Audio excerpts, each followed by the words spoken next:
बिस्मिल्लाहिर्रहमानिर्रहीम। अस्सलाम वालेकुम स्टूडेंट्स, कैसे हैं आप लोग? उम्मीद है खैरियत से होंगे और पढ़ाई भी स्टार्ट कर ली होगी। लास्ट क्लास मैट्रिक में आपके 2 चैप्टर्स हो चुके हैं स्टार्ट के, the voice of God poem की और इसके अलावा द वॉइस टेल। आज है आपका 3rd चैप्टर प्रोफेशन। प्रोफेशन क्या होता है? पेशा। पेशा का मतलब होता है कोई भी काम जिससे आप अपनी अर्निंग कर सकें। अब यहाँ पर जो आपको प्रोफेशन दिए गए हैं आपकी जो बुक में है वो उसमें टीचिंग और फिशिंग 2 प्रोफेशन है। इसके बारे में आज हम रीड करेंगे और एक्सप्लेनेशन भी है, उसको जरा समझिएगा। पहले रीडिंग सुन लीजिएगा, उसके साथ साथ मैं एक्सप्लेन भी करता रहता हूँ, उसका ट्रांसलेट भी बताता रहूँगा। तो ये स्टार्ट करते हैं अपनी रीडिंग और गौर से इस वीडियो को देखिएगा। जो बात समझ में ना आए वो कमेंट्स में या आप लोग स्कूल आके पूछ सकते हैं। ठीक है, स्टार्ट करते हैं टीचिंग से। One Sindhi word for teacher is akhan. It comes from a Persian word khandan, which means to read. It is said that God writes His law on the hearts of man, and a teacher is one who can read what He writes on the human heart.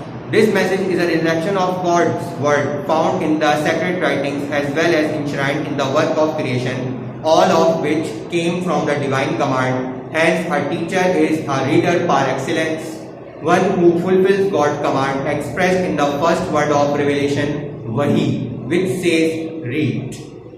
Teacher क्या होता है? मौलिम।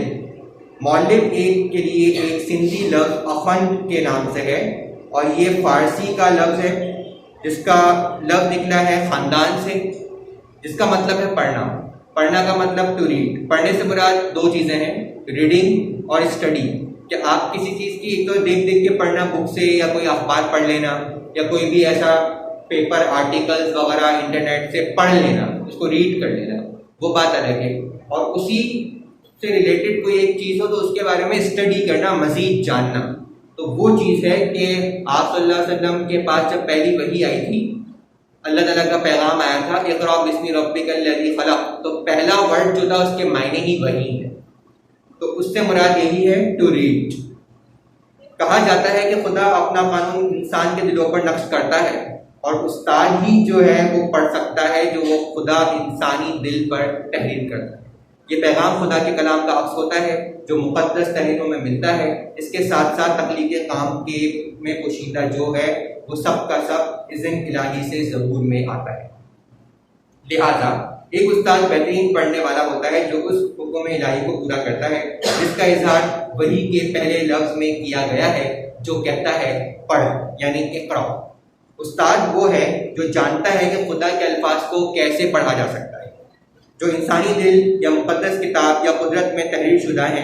ताहम हमारी अपनी ज़बान में एक लफ्ज़ अखंड है जो उस्ताद के रुतबे और अज़मत का बेहतरीन तरीक़ा इज़हार है। Such a high position requires that the teacher strive to be more and more worthy of it. This is a teacher does by cultivating several personal and professional qualities. This explains why people in the East have always had a very high regard for teachers, revering them as holy. इस आला मकाम का तकाजा है कि उस्ताद का मुस्तहिक होने के लिए सबसे ज़्यादा से ज़्यादा कोशिश करनी चाहिए। कई ज़ाती और पेशा वाराना खूबियाँ अपने अंदर पैदा करके एक उस्ताद ऐसा कर लेता है। इससे ये वाज़ेह होता है कि अहले मशरिक़ असातिज़ा का हमेशा इतना एहतराम क्यों करते हैं कि इन्हें मुक़द्दस जानते हैं। The first and most important quality of a teacher is that he or she loves and appreciates the profession. He must prefer the welfare and progress of the student and keep their interest in the first place. He or she has an awe and respect for the human beings he or she deals with, since God's law is inscribed upon their hearts. The teachers speak of the wonders of nature with reverence, since they have come into being by divine decree. They ponder over the sacred writings which tell us the meaning of life and the way of life it fully. No other one could please them better. एक उस्ताद की पहली और सबसे अहम खूबी ये होती है कि वो अपने पेशे से मोहब्बत करता हो या करती है और उसे उसकी कदर करनी चाहिए। उसे चाहिए कि तलबा की बहबूद और तरक्की को तरजीह दे और उनके मफादात को अवलियत दे। यानी जो स्टूडेंट चाहते हैं, जिस तरह से स्टूडेंट्स सीखना चाहते हैं, उनको उसी तरीके से लेके चले, क्योंकि तमाम स्टूडेंट्स तो एक जैसे होते नहीं। अब सबको अलग अलग, सबका माइंड डिफरेंट होता है, कोई जल्दी पिक कर लेता है, कोई देर से पिक करता है, किसी को समझ में आता है, कोई रट्टाफिकेशन वाला बच्चा होता है, तो उसके हिसाब से उस्ताद को डील करनी चाहिए। वो इंसानों का एहतराम और इज्जत करता हो जिनमें उसका वास्ता पड़ता है, यानी जिनसे उसका वास्ता पड़ता हो, क्योंकि खुदा का कानून उनके दिलों पर नक्श होता है। उस्ताद अजाइबात कुदरत के बारे में अदब से बात करता है, क्योंकि वो खुदा के हुक्म से वजूद में आए हैं। हम सब अल्लाह ताला के हुक्म से वजूद में आए हैं और अल्लाह ताला ने रुतबा दिया है। आगे चल के कुछ और रुतबा भी मिलता है, तो उसको हमें सही तरीके से अदा करना चाहिए, चाहे वो उस्ताद का हो, चाहे किसी भी पेशा का हो। वो मुकद्दस तहरीरों पर गौर और फिक्र करते हैं जो हमें जिंदगी के मफहूम और मुकम्मल तरीके से जीने का तरीका बताते हैं। कोई और काम इन्हें इससे बेहतर खुशी नहीं दे सकता। वाकई में पढ़ाना किसी को इस तरह से दिल और शौक से पढ़ाना चाहिए कि सामने वाले के दिमाग में बात चली जाए। वो एक मेन काम होता है उस्ताद का। वरना पढ़ाना तो कोई भी पढ़ा सकता है, रीडिंग करना कोई बड़ी बात नहीं है, एक्सप्लेनेशन देना कोई बड़ी बात नहीं है। बस सामने वाले के, जैसे आप लोग अभी सुन रहे हैं, तो कुछ कुछ चीजें आप लोगों के दिमाग में बैठ रही होंगी कि टीचर की क्या अहमियत है, पढ़ाने वाले की क्या अहमियत है। आप लोग भी उस अहमियत को समझिए और मजीद आगे जाके उसको अपनी जिंदगी में अमल लेकर आइए, अमल पे लेकर आइए, ताकि वो चीज आप उस पर आगे इम्प्लीमेंट करेंगे तो आगे आने वाली नस्लों को आप भी जो है वो गाइड करेंगे। Another necessary quality of good teachers is thirst for knowledge. Before teaching others to read, they must themselves know how to read. The best teachers are always those who remain students forever. They are humble enough to learn from any and everyone, even those younger or less gifted than themselves. This is why they drink deeply from the source of truth, beauty, and goodness. A very important quality of a teacher is that he or she not only strives to know that what is true, God, and beautiful, but also seeks to incorporate these in life. They practice what they preach after the examples of the Prophet of God, who taught by the words in the Holy Book as well as by his deeds in everyday life. अच्छे उस्ताद की एक खूबी ये होती है कि उसकी जो इल्म की जो जानने की है उस पर जो ज़्यादा अमल करेगा, उसने जो इल्म सीखा है उस पर ज़्यादा अमल करेगा। दूसरों को पढ़ाना सिखाना, उससे पहले खुद मालूम होना चाहिए कि किस तरह से जो है वो उसको पढ़ाना है। पहले वो स्टडी करके आएगा, उसके बारे में उसको समझेगा, उसके बाद वो एक्सप्लेनेशन देगा ताकि बच्चे को समझ में आ जाए। बेहतरीन उस्ताद हमेशा वो होते हैं जो ताहयात तलबा रहते हैं, यानी पढ़ाई का अमल खत्म नहीं होता। इंसान जब तक अपनी कब्र में नहीं पहुंच जाता तब तक वो पढ़ाई का सिलसिला जारी रखे। सीखने सिखाने का अमल कब्र तक, जब तक इंसान की मौत वाक़ई नहीं हो जाती तब तक हमें जारी रखना चाहिए। वो इतने मुनकसिरुल मिजाज होते हैं कि किसी से और हर एक से सीखते हैं, हत्ता कि उनसे भी जो उम्र या जहानत में उनसे कम होते हैं। अब इसके लिए कोई उम्र तो है ही नहीं कि भाई बड़ी उम्र के बंदे बड़े हो गए हैं, टाइम निकल गया, आप वो चीज़ नहीं पढ़ सकते, नहीं, ऐसा कुछ नहीं है। अगर आपकी एज जो है वो एक लिमिट क्रॉस कर चुकी है कि 9 मैट्रिक के हिसाब से आपको इतनी एज में मैट्रिक कर लेना चाहिए था, डोंट वरी, कोई मसला नहीं है, आप लोग कर सकते हैं। आप अगर ज़्यादा एज के हो गए हैं, आप कोई भी बुक्स वगैरह इस तरह से जो ऑनलाइन क्लासेस हो रही हैं उस पर आप जाइए, उस पर आप देखकर आप पढ़ सकते हैं। एक उस्ताद की ज़्यादा अहम खूबी ये होती है कि वो ना सिर्फ सच्चाई नहीं की खूबसूरती को जानने की कोशिश करते रहे, बल्कि उसको अपनी ज़िंदगी में अपनाने की जस्तजू भी करते रहते हैं। वही करते हैं जिसकी तालीम देते हैं खुदा के रसूल सल्लल्लाहु अलैहि वसल्लम की मिसालों की पैरवी में, जिन्होंने तालीम ना सिर्फ मुक़द्दस किताब कुरान मजीद के अल्फाज में दी बल्कि उसके साथ साथ रोज़मर्रा ज़िंदगी में अपने अफ़आल से भी दी। ठीक है स्टूडेंट्स, ये हमारा एक टॉपिक ख़त्म होता है टीचिंग का। इसके बाद हम नेक्स्ट टॉपिक स्टार्ट करते हैं, फिशिंग। सेकंड टॉपिक है आपका फिशिंग। टीचिंग में कुछ समझ में ना आ रहा हो तो कमेंट्स करके और स्कूल में आके मुझे बता दीजिएगा। नेक्स्ट टॉपिक स्टार्ट है फिशिंग।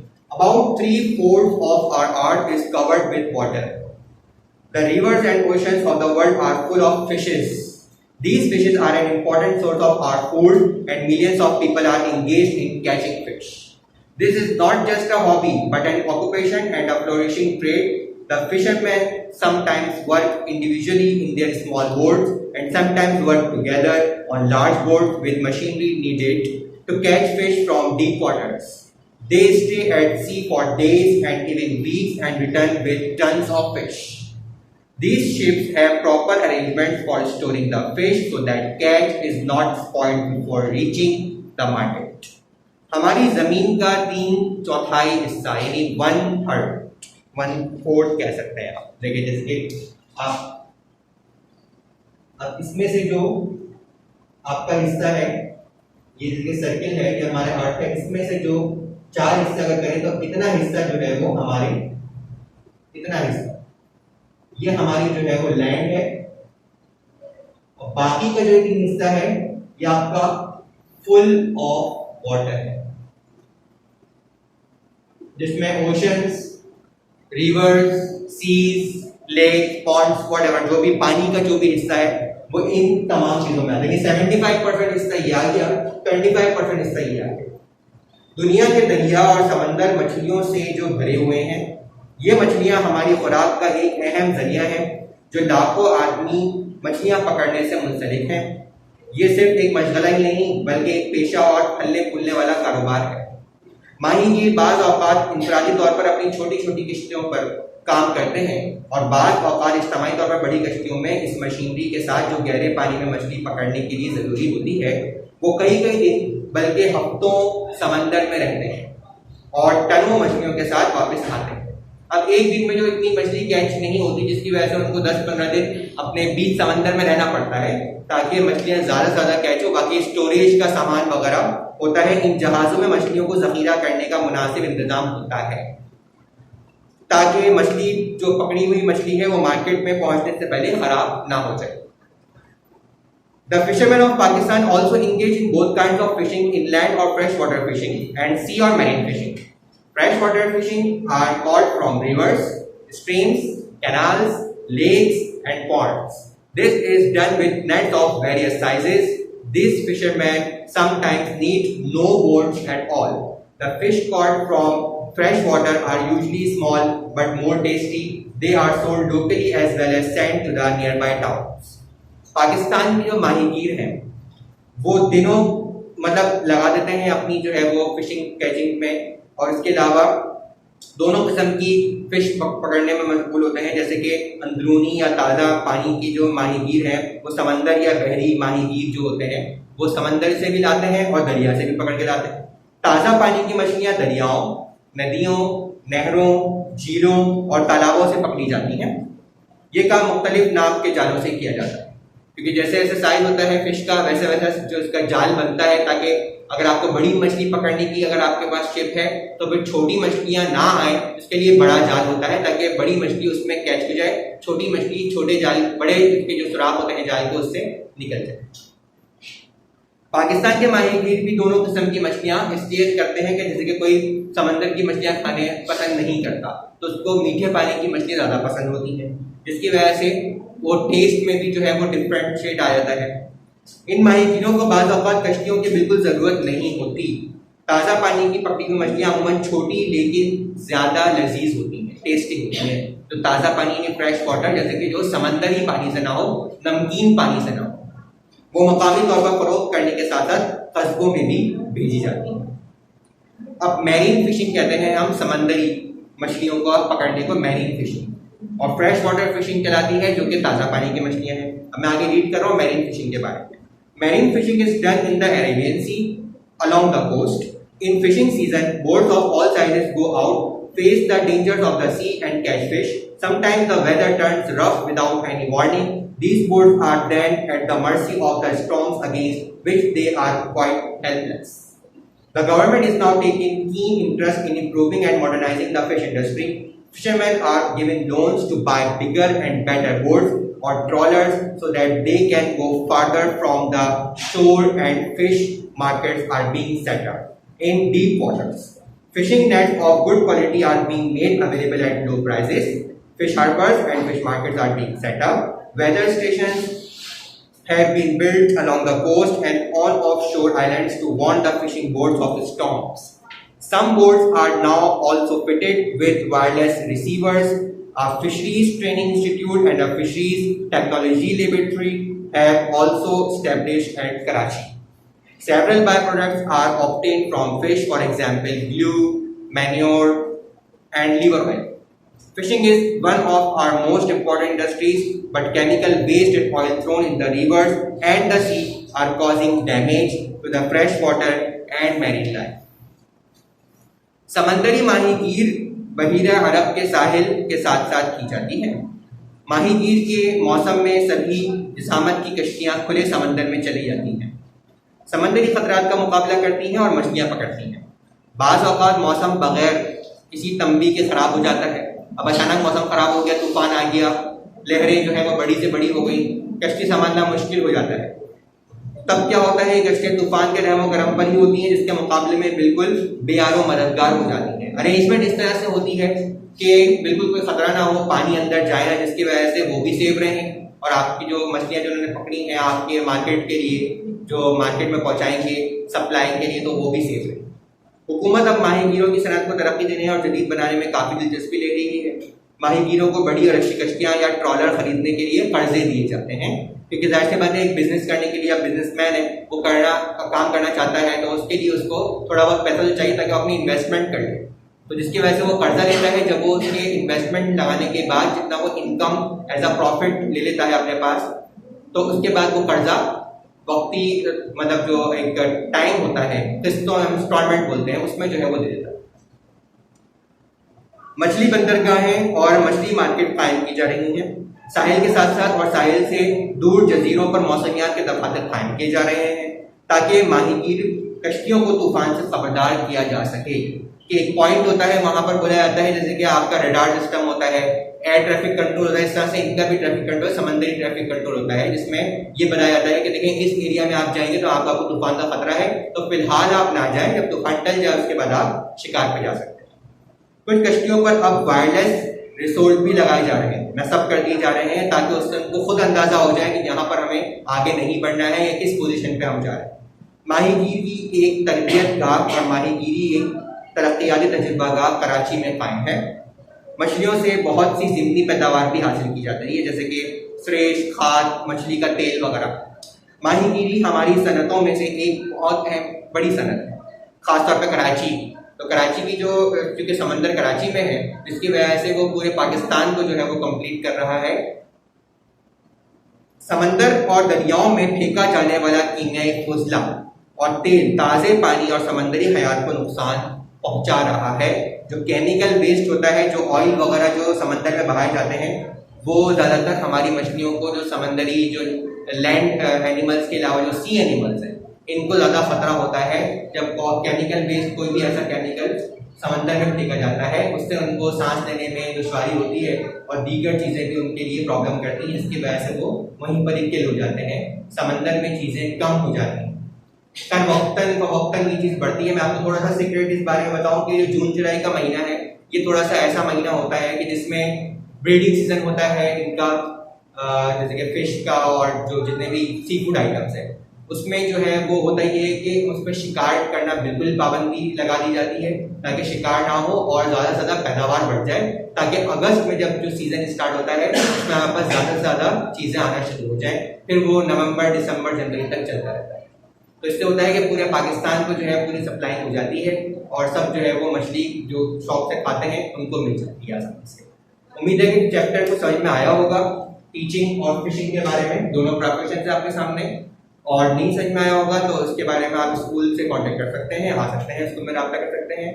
और दूसरा ये है कि काम जो आपको बताया जाएगा व्हाट्सएप कर दिया जाएगा, सारा काम वर्ड मीनिंग है, इसमें क्वेश्चन आंसर्स हैं, इसमें रेफरेंस टू द कॉन्टेक्स्ट भी आ सकता है। फिलहाल इसका रेफरेंस टू द कॉन्टेक्स्ट आ भी सकता है नहीं, क्योंकि इसमें कोई वर्डिंग नहीं है, कोई कोटेड वर्ड नहीं है, लेकिन फिर भी आपको चैप्टर पढ़ना जरूरी है, फिल इन द ब्लैंक्स के लिए भी और एमसीक्यूज के लिए भी। अच्छा, इसके अलावा इसमें शॉर्ट समरी भी आती है, शॉर्ट नोट भी आता है। समरी यानी शॉर्ट नोट जो अब चेंज हो गया है उसमें आता है, और हो सकता है कि उसमें आपको कॉम्प्रीहेंशन भी आ जाए।